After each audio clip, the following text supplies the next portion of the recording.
देखिए नोट्स बनाने के कई तरीके होते हैं, ठीक है। अब मैं आपको एक एग्जांपल दे देता हूं। मान लीजिए ये आपके कॉपी का पेज है, हम्म, और ये उसके अगला पेज है। दो पेज बना लेते हैं। सबसे पहला चीज जो मैं हमेशा कहता हूं करने के लिए, जब भी आप लिख रहे हैं, सबसे पहले आप मार्जिन छोड़ दीजिए दोनों साइड, ठीक है। ये काम करना है। मार्जिन अगर ऊपर भी आप हेडिंग का छोड़ सके इट्स गुड, ठीक है। यहां भी छोड़ दो मार्जिन। पहला हो गया फॉर्मेट का काम। उसके बाद जो मैंने आपको बताया था, तथ्य, पारंपरिक, सैद्धांतिक और समसामयिकी, इन तीन भागों में किसी भी विषय को बांट दीजिए। मान लीजिए विषय है एक, अब आपने उसके नीचे टेबल ऑफ कंटेंट्स बना के पहले आपने क्या लिख दिया, पारंपरिक तथ्य, दूसरा पॉइंट हो गया आपका सैद्धांतिक तथ्य, और तीसरा पॉइंट हो गया समसामयिक, और इसके फिर जोड़ के एप्लीकेशन वाला कुछ आपने बात लिख दी, अप्लाई कैसे करें। ये आपके टेबल ऑफ कंटेंट्स हो गया किसी एक विषय के बारे में। अब मान लीजिए आप शुरू करते हैं प्रस्तावना पर नोट्स बनाना। ये आपने हेडिंग डाल दिया, ये प्रस्तावना पर ये वाला पारंपरिक तथ्य की हेडिंग डाल दी, ठीक है। अब ये क्या होंगे, एग्जैक्ट पॉइंटर्स होंगे। अब आपके स्मरण शक्ति पर निर्भर करेगा कि अगला कदम आपका क्या होगा। यदि आपको ऐसे बनाना पसंद है, 1 2 3 4, तो आप ऐसे बना लीजिए, खट खट खट खट पॉइंटर्स। कुछ लोग होते हैं जिनको ये विधि अच्छी नहीं लगती है, वो क्या करते हैं, ऐसे शुरू किया, फिर नीचे एक पैराग्राफ लिखे, फिर ऐसे लिखे, कहानी की तरह उन्होंने 5 वाक्य लिखे, पूर्ण विराम, ठीक है। उसके बाद जो भी ऐसे तथ्य उस पूरे 4 वाक्यों में आए हैं जो पारंपरिक हैं, उसको उन्होंने ऐसे कर दिया।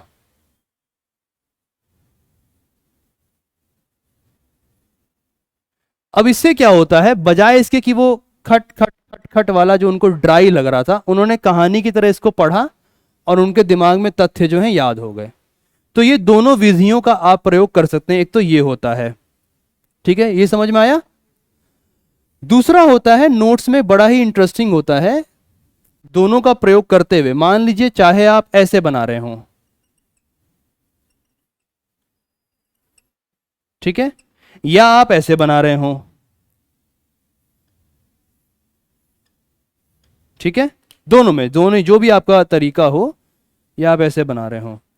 एक बड़ा अच्छा होता है कि इसी पेज पे अब यहां पे एक बादल बना लो। कैसे बनाओगे, एक आपने बादल बना दिया, ठीक है, या फिर आपने उसको एक ढांचा दे दिया। इसमें आपने इनमें से भी जो इंपॉर्टेंट एकदम है, जो आपको लग रहा है कि सबसे ज्यादा महत्वपूर्ण है, या फिर क्वेश्चन कोई आया हो, आपने उसको डाल दिया। अब आपका जो एक पन्ना था, जो पहले बड़ा ही गंदा सा लग रहा था, है, वो अचानक क्या हो गया, देखने में भी अच्छा हो गया, स्ट्रक्चर्ड हो गया, और आपने उसको बांट भी दिया कई भागों में, ठीक है। ये हुआ। तो आपने एक पूरा एक पारंपरिक तथ्य लिखा, उसके बारे में ऐसे लिखा चाहे ऐसे लिखा, और फिर कुछ और इंपॉर्टेंट एंड कुछ इंपॉर्टेंट क्वेश्चंस आपने यहां डाल दिए। इन दोनों भागों को आप खाली रखिएगा। हर एक पेज पे आप चाहें तो एक डब्बा भी बना सकते हैं अंत में नीचे, जस्ट इन केस आपने 2-3 किताबें पढ़ी, आपने लेक्चर देखे, और फिर भी कुछ ऐसी बातें बाद में आ जाएं किसी अन्य किताब को पढ़ के, तो वो आपने यहां डाल दिया कि अन्य कुछ मिला अगर, तो वो नीचे उससे जुड़ा हुआ आ गया, ठीक है। आप आगे बढ़े, आप दूसरे पार्ट पे आए, सैद्धांतिक तथ्य वाले पार्ट पे, ठीक है। इसमें भी आपको ये सेम चीज अप्लाई करनी है। या तो आप ऐसे चलिए, ऐसे से चलते रहिए, या आप चलिए उस वाले फॉर्म में, ऐसे ऐसे ऐसे ऐसे ऐसे पूर्ण विराम, और इसमें आपने अपने मेन फैक्ट्स को ऐसे से बना दिया। मतलब मैं एक एग्जांपल दे रहा हूं, आप ऐसे भी कर सकते हैं, आप ऐसे भी कर सकते हैं, अंडरलाइन भी कर सकते हैं। और फिर आपने यहाँ पे एक बादल बना के सेम चीज कर दिया, नीचे एक डब्बा खाली रखा, कुछ नया मिल जाए। ये आपका दूसरा पेज हो गया। अंत में इसके बाद जो आपका एक और पेज एक्स्ट्रा होना चाहिए, वो कुछ इस रूप में होना चाहिए। मान लीजिए अगर इसको एग्जाम्पल ले लें, समसामयिक वाला, इसमें आधा आप यूज कीजिए, आधा खाली रखिए, या फिर पूरा यूज कीजिए तो उसका अगला 2 पेज खाली रखिए। क्यों? मान लीजिए अभी चल रहा है 2022, ठीक है। 2023-24 जब भी आप एग्जाम देना चाहें उसमें एक साल है, तो उस एक नए वर्ष में क्या क्या नया नया आया, किससे जुड़ा हुआ, ये आप यहां पे लिख दीजिए। इस तरीके से चलिए।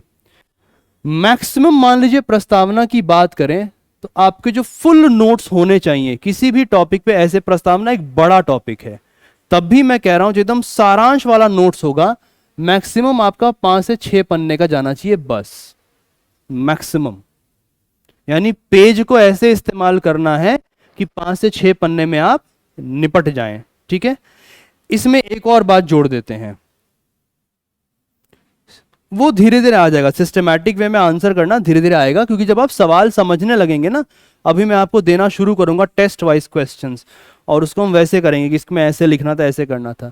एक और चीज आपको मैं बताना चाह रहा था, एनसीईआरटी से ही संबंधित जब नोट्स की बात हो रही है तो उसको कैसे समझेंगे। मान लीजिए आप एनसीईआरटी का कोई चैप्टर पढ़ रहे हैं, ठीक है। मान लीजिए आप पढ़ रहे हैं पहला चैप्टर, संविधान से संबंधित कुछ पढ़ रहे हैं। अब एनसीईआरटी का मान लीजिए वो चैप्टर है 12 पन्नों का, कितने पेजेस का है मान लो, 12 पेज का है, और हर पेज पे मान लीजिए 4 पैराग्राफ हैं, तो कितने पैराग्राफ हो गए, कितने हो जाएंगे, 48। एक पैराग्राफ में मान लो 5 लाइंस हैं, तो कितने पूरे वाक्य हो गए, बताओ, 5 और 40, 20, कितना हो जाएगा, है 240 हो जाएगा पक्का। गणित गलत तो नहीं है मेरा, मैं नहीं दे रहा हूं, तुम लोग दे रहे हो सी सेट, पक्का ना, ठीक है, श्योर हो तुम लोग, पक्का ना, ठीक है। अब मान लीजिए आप इसको लिख रहे हैं नोट्स में, चाहे ऐसे लिखें या आप ऐसे लिखें, किसी भी फॉर्म में लिख रहे हैं, जो भी आपका दिल कर रहा है किसी भी फॉर्म में आप लिख रहे हैं या अंडरलाइन कर रहे हैं। कोशिश ये करना कि अगर एक पैराग्राफ है ना, उसको 1 से या 2 वाक्यों में उसको समराइज कर देना, उसका निचोड़ जो है। ये थोड़ा डिफिकल्ट काम होगा। ऐसे क्या होगा, मान लीजिए आपके पास 48 पैराग्राफ थे, तो ये ले दे के आपके जो हैं 48 से 60 वाक्यों में इसका निचोड़ आपके पास होना चाहिए। अब इसमें समस्या क्या है कि बाजार में इस पर सामग्री उपलब्ध है, लेकिन मत भूलिए वो किसी और की सामग्री है, उसे किसी और ने बनाया है, आपकी सामग्री नहीं है। आप उसको भी याद करने का प्रयास करेंगे, लेकिन जब आप स्वयं अपनी एनसीईआरटी के उस 48 पैराग्राफ को 60 वाक्यों में समराइज करने का प्रयास करते हैं, तो आप उस मुद्दे को गहराई से समझ लेते हैं। और ये ऐसे होगा कि हर एक पे लगभग आधा दिन कभी कभी लग सकता है शुरू में, लेकिन जो यूपीएससी आपसे मांग कर रहा है गहन समझ, वो बहुत जरूरी है इसमें, ये मत भूलिएगा, ठीक है। ये क्लियर हुआ नोट्स का, और कुछ